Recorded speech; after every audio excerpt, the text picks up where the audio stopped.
Hosted by John Perry and Mike Smith. Today's show is sponsored by the Coca-Cola Bottling Company of San Diego. Remember, bowling is better with Coke. Also by Bushwakker Sportswear of El Cajon, who furnished the beautiful bowling shirts for our finalists. And our spotlighted bowling centers today are Palomar Lanes in Escondido, Vista Entertainment Center in Vista, and Welcome Lanes in Oceanside. Today, we will see the championship match in the scratch division. And now, here's Mike Smith.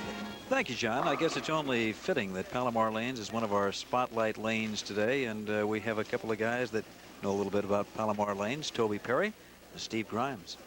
That's true. Toby's the manager at Palomar Lanes, and Steve Grimes has bowled up there for a number of years, and it is rather fitting that we get their sponsorship in on this particular show. Now, the thing that's surprising to me is both of them roll at Palomar Lanes, but they have never gone against each other before. That's true. They've never gone head-to-head with each other. I'm sure that they've bowled in leagues and tournaments, but in a head-to-head match, this is their first meeting.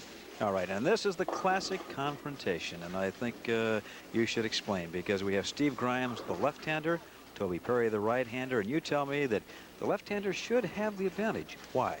They should have a little advantage because of the lack of wear or on the left side of the lane. Most bowlers, you know, are right-handed, something 85% or something figure like that.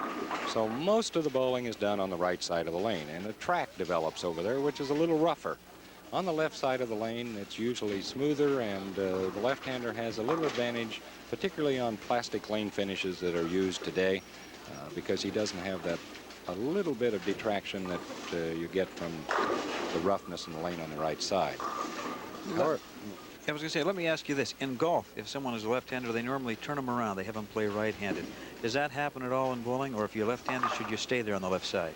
I think today everybody would say, if you're left-handed, you better stay there. I hear a lot of right-handers say they'd like to switch over to left-handed. Now, there's another thing that enters into this match. Toby Perry, your name is John Perry, no relation, but the same namesake. However, you are left-handed like Steve Grimes. Who do you go for today? Oh, you really put me on the spot there, didn't you? I think I'm going to have to go with Steve Grimes, just to make it interesting. How's that? However, you put both of these boys out there with a head-to-head match. They're great competitors, so anything can happen. Now, you picked Steve Grimes, and I noticed kind of a smile on the face back here. We have, Cindy and Tony Grimes. They're here to watch their dad bowl. Again, bowling a family sport, and they're going to be out here and have a lot of fun this afternoon. This should be a good match. Steve Grimes coming in with a 216. That's 1-6, 216 average. Toby Perry, 209. This is scratch. It's for the championship. $300 for first place, $150 for second. Let's find out who wins it after this timeout.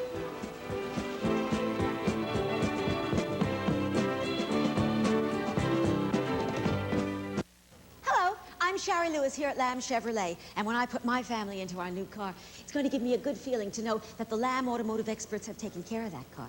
You want to join the rest of the family in the car?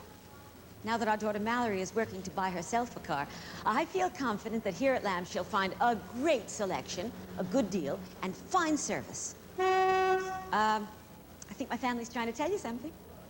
Put your family in a Lamb Chevrolet.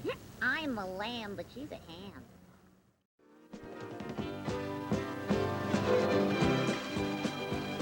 Well, Toby Perry certainly knows what this competition is all about. When we started this thing a couple of years back, he won the very first TV Bowlarama championship against Bob Johnson, and he was up for a 257 game there.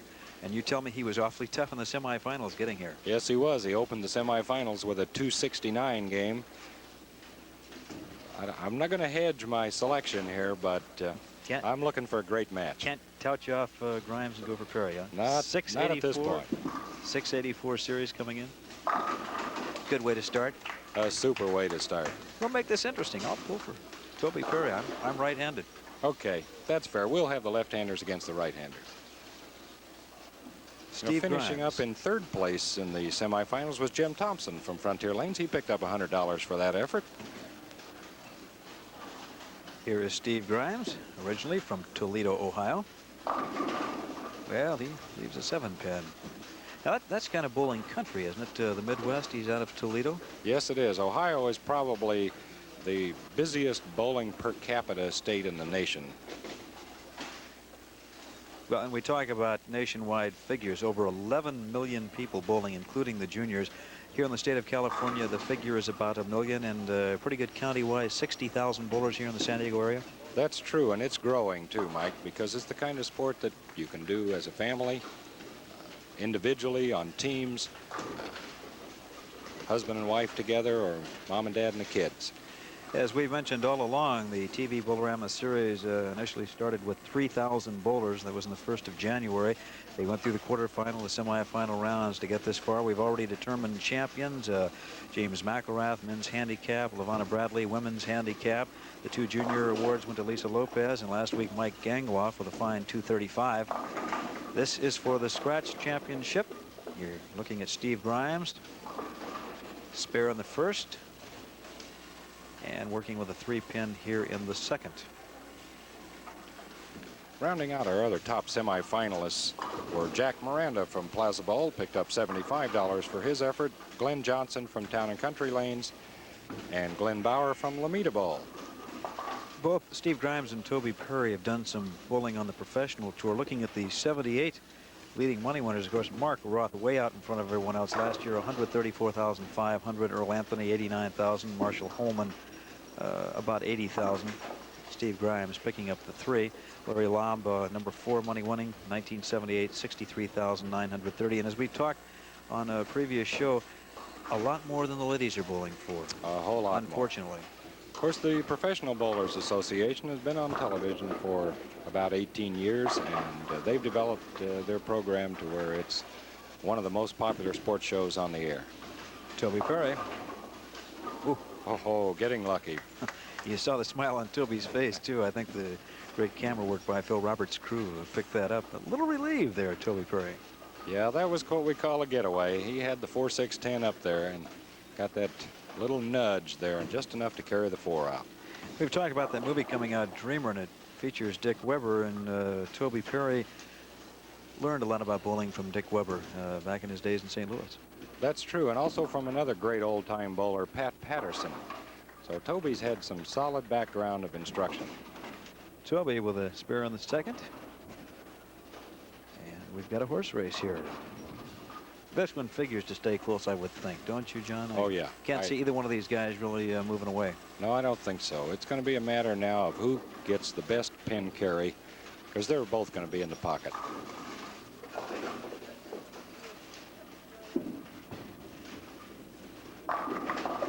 Nope, leaves the 10-pin.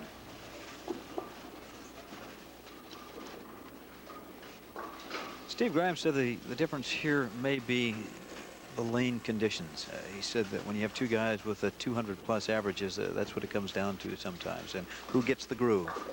That's true also, because these guys can read lanes. They'll know where the ball's going to hook, or whether it's going to hook early or late, or too much or too little, and they'll make a quick adjustment for that. While Toby sits down and takes a little breather, we'd like to remind all you folks to take a breather with Coca-Cola, one of our sponsors on our show this year. We'd like to thank the folks at Coca-Cola. They've done a nice job and helped bring these shows to you. Steve Grimes now moving into the 3rd frame. He is on lane 30. Mike, that's the shot that's going to make it for Steve, though. He's getting a little closer, and we call that a shaker shot. He was very close to kicking that 10 out. He'll find the line here in just a minute. When he gets that ball turning right down there, eats up those pins like you would not believe. We talked last week about 300 games with a young man, Mike Gangloff, who at 15 years of age has rolled a 299. And here are a couple of guys that have been bowling for a number of years, and 300s are pretty commonplace with them. Steve has had 5 of them, but 16 300 games for Toby Perry. That's very unusual. You know, most bowlers never get one. So to have 16 is an unusual accomplishment. Steve Grimes now moving over to 29. He is in the 4th frame, working with 3 3 spares in a row, and he strikes in the 4th. And here we are, almost to the pin. Toby needs a strike to maintain a 1-pin lead here. And I'm sure we're going to see it go right to the wire, and it'll be pin count that makes the difference again. Toby also finds time for tennis and golf. I don't know how. To keep up that 209 average, he's got to do a lot of bowling. Well, he really doesn't anymore, Mike. He had a little back problem last year, and he gave up bowling just for a while until he felt better. And now he's back to just bowling a couple leagues a week. And all right, we've got a red-hot match going here. Toby Perry, Steve Grimes. We're through the 4th. This one's dead even. It looks like it's going to go right down to the wire. So don't you go away. We'll stay right here, and we'll see you in a very few minutes. 300 game, huh? who, me? Mm-hmm. How many games do I get? No, Mike, never have. Toby Perry with a strike, so he doubles up. Yeah, that one was a little high. Got a little luck there in tipping out those corner pins. The strike, well, the strikes I get look like that. I've never had all the pins fall at once. They all count the same. On the scoreboard, they look like they were perfect. Steve Grimes now with his work cut out for him. He's got he's up close. on his stave, and he does it. Oh, yes.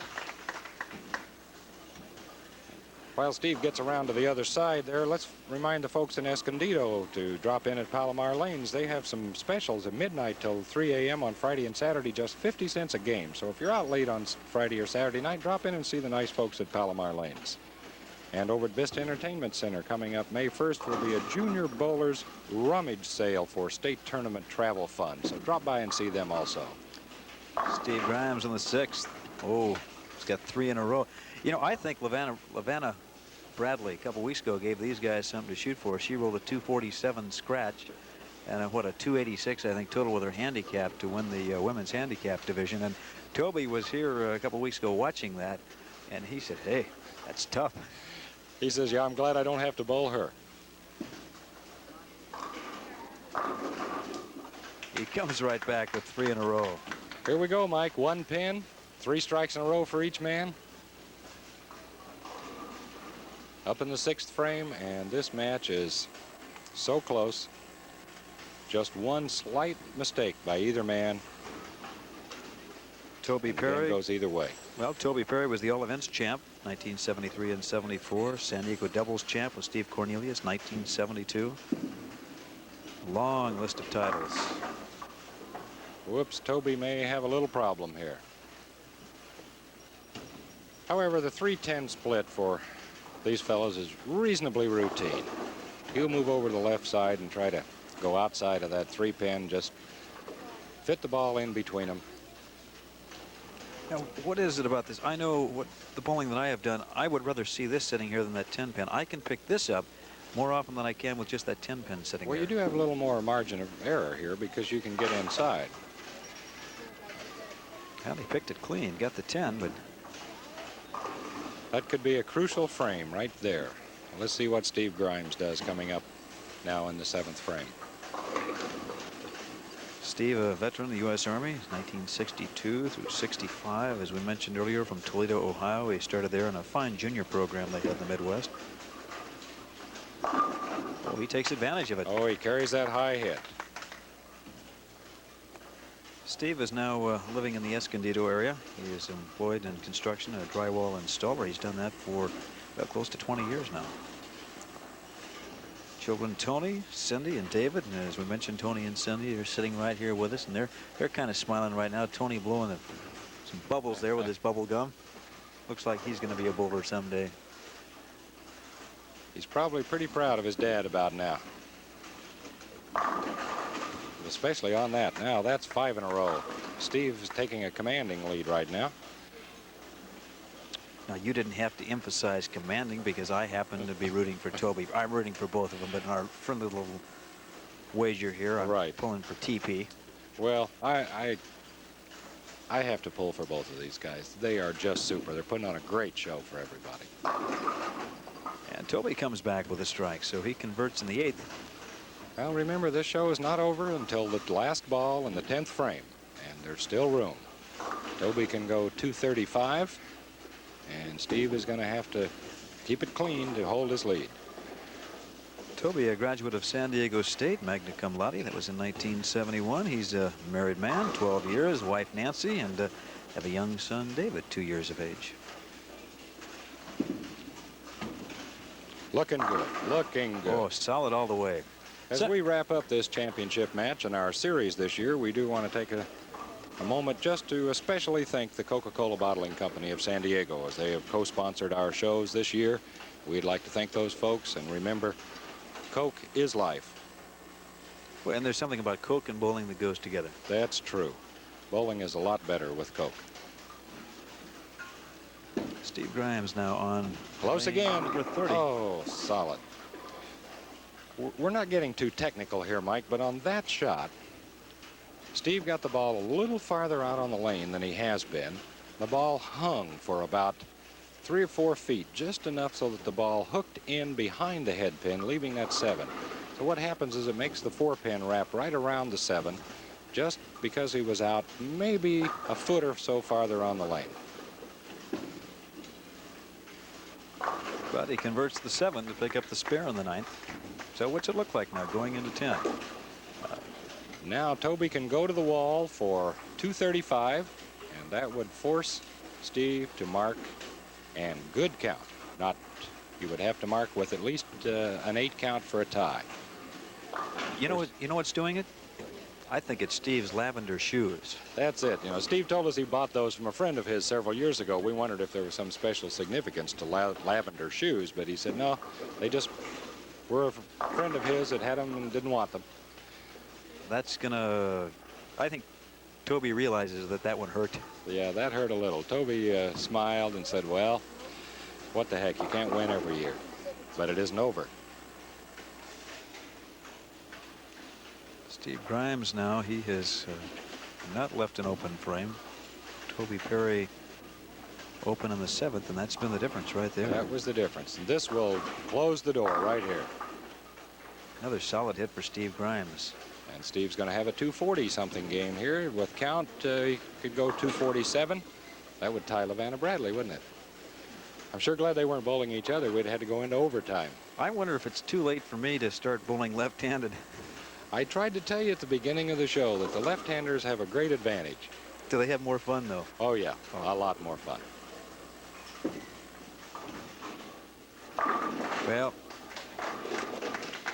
icing on the cake, I guess, because it was really academic. 247. I think LaVanna Bradley has to be kind of all smiles, knowing that the scores she turned in the women's handicap division would have forced at least a playoff in the scratch division. I'll bet she's beaming right now. I wouldn't be surprised to see Toby go all the way out anyhow. How's that for solid? Now we can see why Toby was the all events champ 2 years in a row, and also with his partner Steve Cornelius won the doubles championship in 1972. He was a Masters champion in 1975. We have 2 real champions down here. All-Star in 77.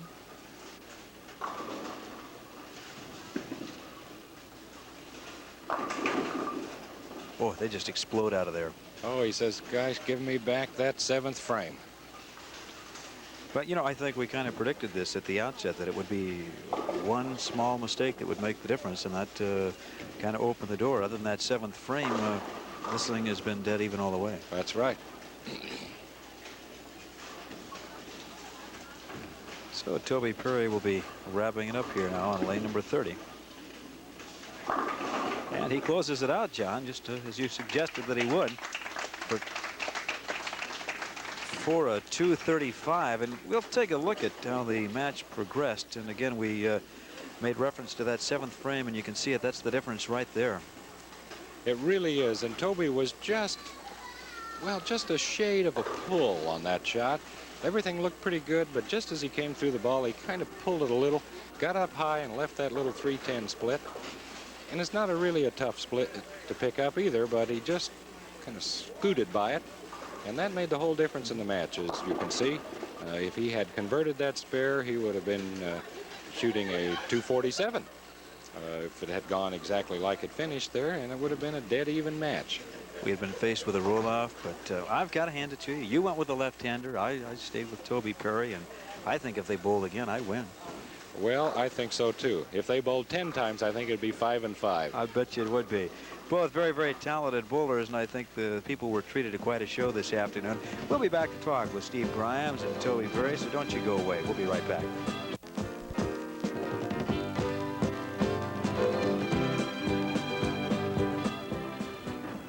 Well, I have seen the error of my ways. Never again will I go against a left-hander.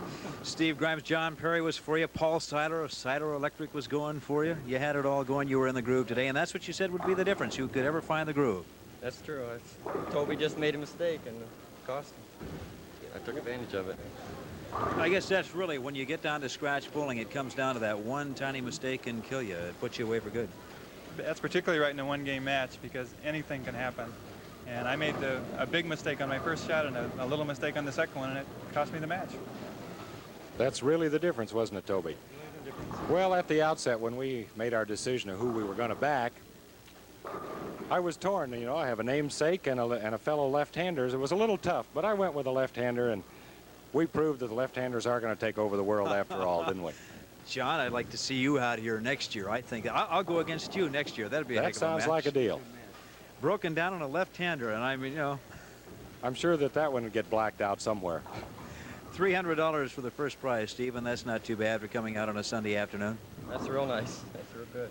Now, can we expect you back in this competition next year? Oh, I'll try again. You know, you never know. Well, it is possible because, Toby, this is your second time. You won it in 1975 with a 257 game and 235 this year, and just wasn't quite good enough. 257 would have been nicer this year. Well, Toby, I think your 235 and 257 makes for a rather decent average for 2 appearances on television, don't you? That's not too bad, I suppose. Well, I have a check for you for $150 anyway to help salve the wound a little. Oh, thank you, John. And also a trophy over here for you. All right, and of course, a $300 check for Steve Grimes. And Steve, there was an attractive-looking young couple sitting right behind us there, and they were rooting for your 2 children, 2 of your children. You have another one that's, what, 2 or 3 months old? Yeah, David. So You're going to make him a bowler, too? try to. Whatever they want.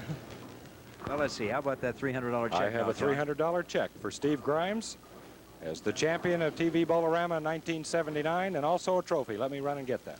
I would like to take this opportunity, too, John, to thank you for making the TV Bowlarama and all the bowling people in San Diego, making it possible again this year. And I'm sure 1980 will bring even bigger and better things, and we look forward to coming back. Well, thank you, Mike, but I'd like to thank, of course, all those bowling centers around town. They were the ones, our 11 centers, that helped sponsor this show and get it on the way, and of course those 3,000 bowlers that made it possible. Without them, we wouldn't have been anywhere. It's been a great series. Well, and we should mention, too, James McElrath. He was the men's handicap division winner. Lavanna Bradley with a 247 to win the women's handicap. That was a scratch game. She had a 286 overall. And, of course, Mike Gangloff and Lisa Lopez winning the junior divisions. And you can see bowling is good shape with people like Lisa Lopez and Mike Gangloff, some fine youngsters coming up. That's true, and I think we can look for some of those young people in this scratch division in the next few years. Well, that should just about do it from the Frontier Lanes and another season of TV Bowlarama. It's been fun being with you these past 5 weeks. Again, we look forward to getting together again in 1980. Oh, that seems like a long way away, but it's right around the corner. It'll all start up again in January. Till then, enjoy bowling, have fun, and we'll see you a bit later on. TV Bowlarama has been brought to you by the San Diego County Bowling